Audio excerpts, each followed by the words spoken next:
So it's important, especially as you get older, to have a real strong core. You can do exercises for your lower back. Those muscles that run along your vertebrae are called your spinal erector muscles. It's also good to hit your abs and your obliques. So we'll do that. Sometimes, you know, if all my other muscle groups are sore, but I feel like lifting, I'll just do a core workout and just hit those 3 muscle groups quite a bit, get them real sore.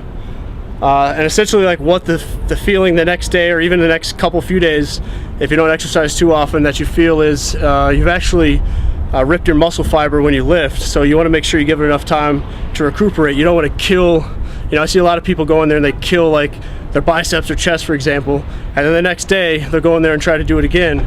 But if their muscle hasn't recuperated enough, it's counterproductive. It's actually tearing it down more. It's not letting it grow. So listen to your body, and if anything, err on the side of resting and recuperating rather than lifting again. All right, so again, it's real important to make sure you have a strong core. Think about it as like the foundation for a skyscraper. If your core is messed up, it's going to really negatively impact all your other lifts, your legs, your upper body. So it's important to hit that core, take care of it. We're going to do a couple things, do something for our abs. One thing you can do is just find like a seat, a bench, just kind of sit on the edge, keep your feet together. You can hold on nearby, you know, you don't want to like force things, but just kind of for balance. And then just like as you bring your legs in, kind of bring your chest towards them.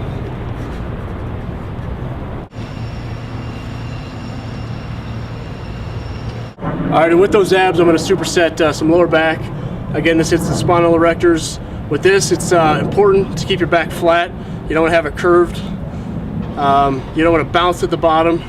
And when you come up, you don't want to lean back too far because it can place a lot of stress on your lower back. So I'm just going to start with 1 dumbbell, hold it with both hands, and then maybe later I'll hold both. But you can do this with no weight, works out well. So I have my feet pretty close together, and then I'll keep my back flat. You know, look ahead.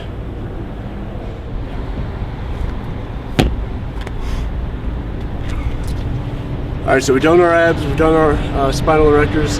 We should hit our obliques, which are like the side muscles here. Usually I prefer to use a weight that's about 30 pounds. If you use a heavier weight, you know, it'll build out your obliques and it'll kind of take away from that V shape that you may have. It may make you a little thicker, but it's muscle, so, you know, you can never have enough of that, right? With these obliques, sometimes you'll see people have weights in both arms and they'll be trying to lift, but that's really not hitting it too well because they're just leaning essentially. This weight is counteracting this weight. So you only want to have one weight in one hand. You want to lean right to the side. You don't want to lean forward or back. You're gonna, like when I lean this way, it's gonna hit these obliques.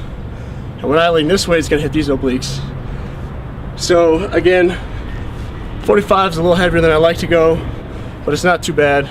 So you want to have this under control. You want to lean down, stretch it out, and then like I come back a little bit further than straight up, just to really hit it.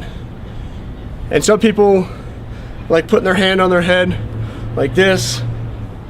So after you've done enough of these, you know, 12, 15, 20, you can just hand off and do the other side.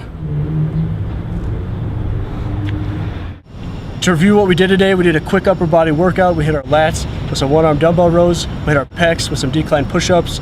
We hit our biceps with some dumbbell curls, our triceps with some overhead presses, our traps with some shrugs, our deltoids with some military presses.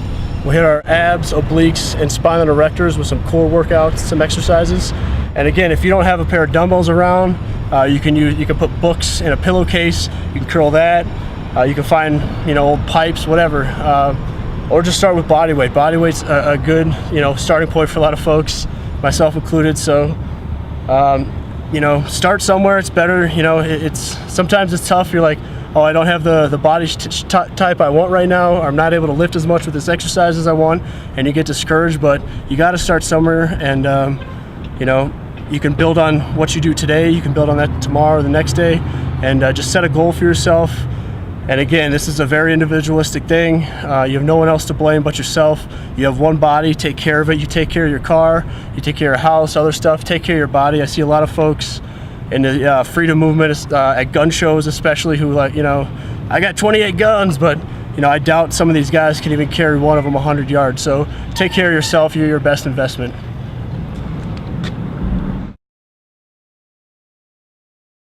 Just got done having a good workout. One thing I try to do afterwards is feed the machine, so try to take in some calories. What I'm having right now is some marijuana muscle. It's hemp protein. It's got amino acids, omegas, stuff like that. It's good for you. You check it out, marijuanamuscle.com. Mixes up. It's good.